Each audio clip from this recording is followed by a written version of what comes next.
నేడు కాళేశ్వరం కమిషన్ రెండో రోజు బహిరంగ విచారణ కొనసాగుతోంది. ఇవాళ మాజీ సీఎస్ సోమేష్ కుమార్, ఐఏఎస్ స్మితా సబర్వాల్ విచారణకు హాజరు కానున్నారు.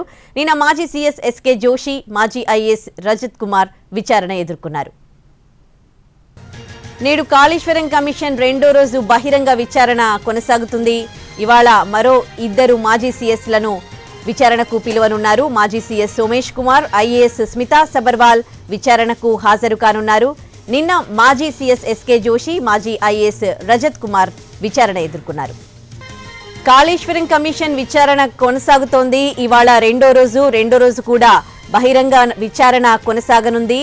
ఇవాళ మాజీ సీఎస్ సోమేష్ కుమార్ ను, అలాగే ఐఏఎస్ స్మితా సబర్వాల్ ను విచారణకు పిలవడం జరిగింది. వీరిరువురు కూడా ఇవాళ విచారణకు హాజరు కానున్నారు. నిన్న కూడా విచారణ జరిగింది. నిన్న మాజీ సీఎస్ ఎస్కే జోషిని, అలాగే మాజీ ఐఏఎస్ రజత్ కుమార్ ను విచారించారు. రెండో రోజు కాళేశ్వరం కమిషన్ బహిరంగ విచారణకు సంబంధించి పూర్తి డీటెయిల్స్ మా ప్రతినిధి సుధీర్ ఫోన్లో అందిస్తారు. సుధీర్, ఎలాంటి ప్రశ్నలు అడగనున్నారు ఇవాళ ఈ ఇద్దరిని కూడా, సోమేష్ కుమార్ ని అలాగే స్మితా సబర్వాల్ ని కూడా? రెండో రోజు విచారణ ఎలా ఉండబోతోంది?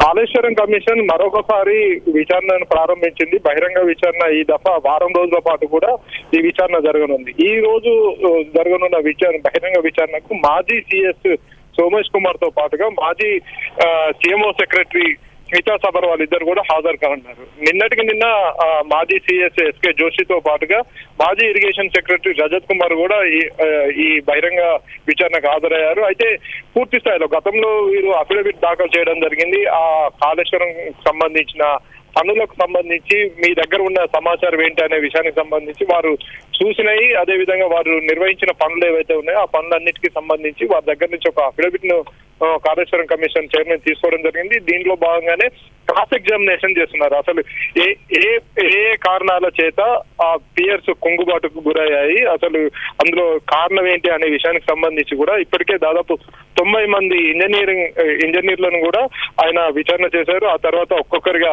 ఈఎన్సీలతో పాటుగా ఆ నాడు ఎవరైతే పనిచేశారో 2019 నుంచి 2023 వరకు ఎవరెవరైతే కాళేశ్వరానికి సంబంధించి 3 ప్రాజెక్టులలో పనులు చేశారో వాళ్ళ దగ్గర నుంచి పూర్తి వివరాలు రాబట్టే ప్రయత్నం అయితే చేస్తున్నారు.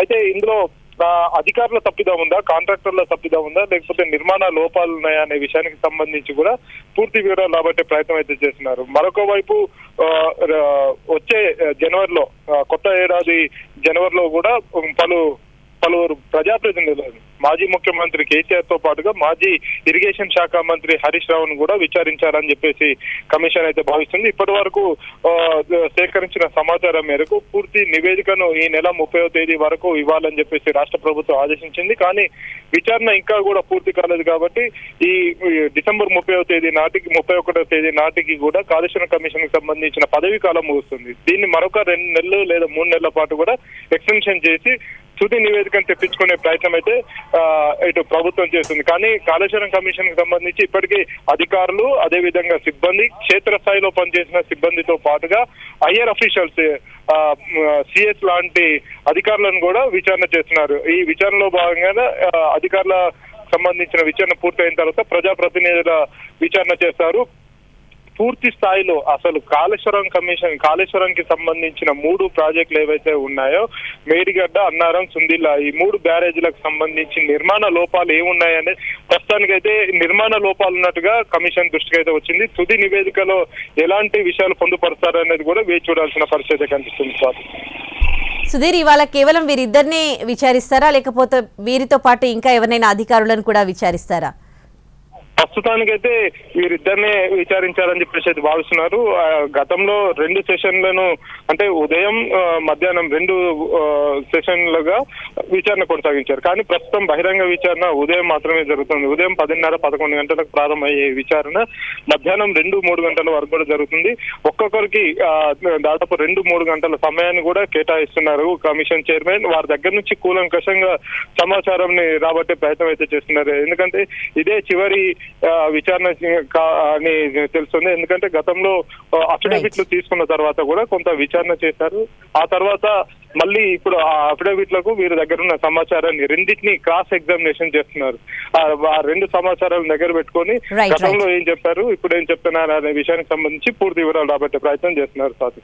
Right, thanks for the update Sudheer.